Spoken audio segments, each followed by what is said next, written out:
So as far as how the brain works, you know that there are binaural beats and all these different things that you can find on YouTube that will trigger your brain to go into different states of perception and everything, and it can be really helpful in helping you achieve whatever it is that that particular brainwave frequency is known for. Whether you're going to sleep better, or you're going to be more alert, and you're going to learn quicker, things like that. So what I'm saying is that all of these different frequencies that we're going through, they're doing the same thing to you on a daily basis. And that's why we're all learning and being and seeing and experiencing and doing things so differently, because your brain waves are being affected. So all your perceptions are different. So, and this is the key, what worked for people in the past is not going to work for them now. Specifically people that are not being authentic and true. If you're being authentic and true, you are what you are. And while someone's likes and dislikes may change as their central nervous system is stimulated differently, you're still not going to become something other than what you were. It's kind of like, I like vanilla ice cream, but now I think I prefer strawberry.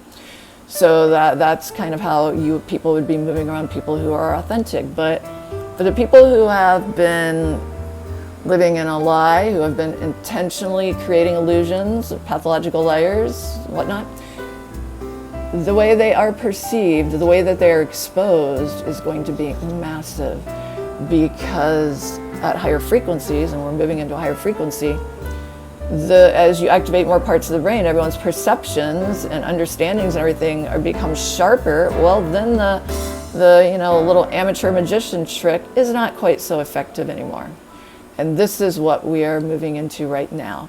Slowly, as the frequencies are increasing, I'm seeing more and more people being exposed, but there's going to be sort of a grand finale. It's peaking, and so you can expect all sorts of major changes and things around you.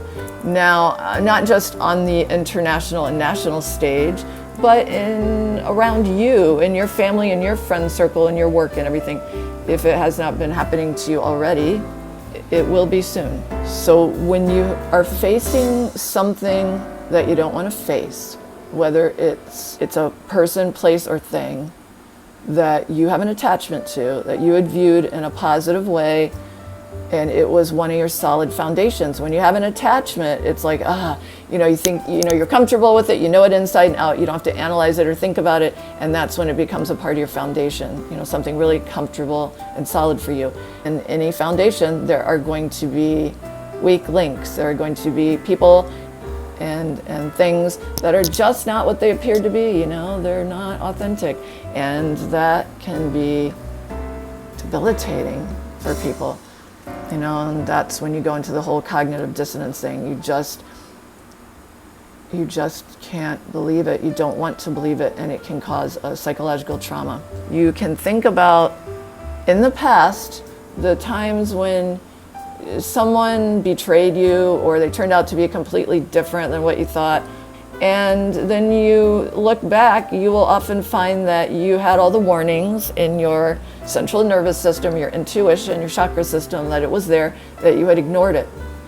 When you look back, almost always, there may be always an exception to the rule, but I think just about everyone can realize that they did get warnings, that they did know, and they wanted it to be something else because they had that attachment, they had that up on a pedestal, they wanted it to be this when it was really that. That will help you to keep a firm footing as we go through this. If you don't acknowledge your sovereignty, your power of perception, your power to discern what the truth is, then you will indeed feel helpless and like you have no solid foundation at all, that you are just being tossed around at the whim of society or people in your family or whatever, or at work, when, and that you don't have the power to know anything. You're helpless little. That's what they would like you to believe, that you're helpless. You're not helpless. You have that system that tells you what it is,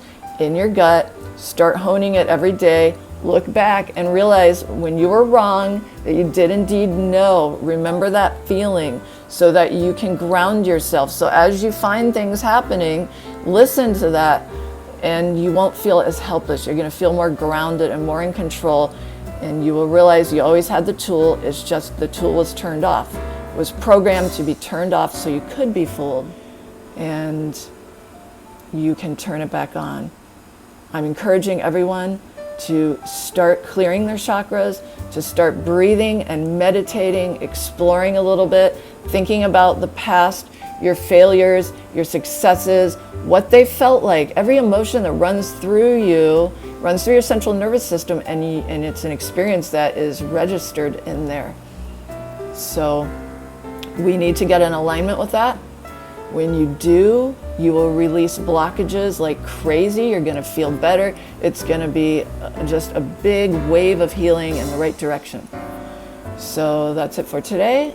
I hope you liked it, and have a really great evening. Bye.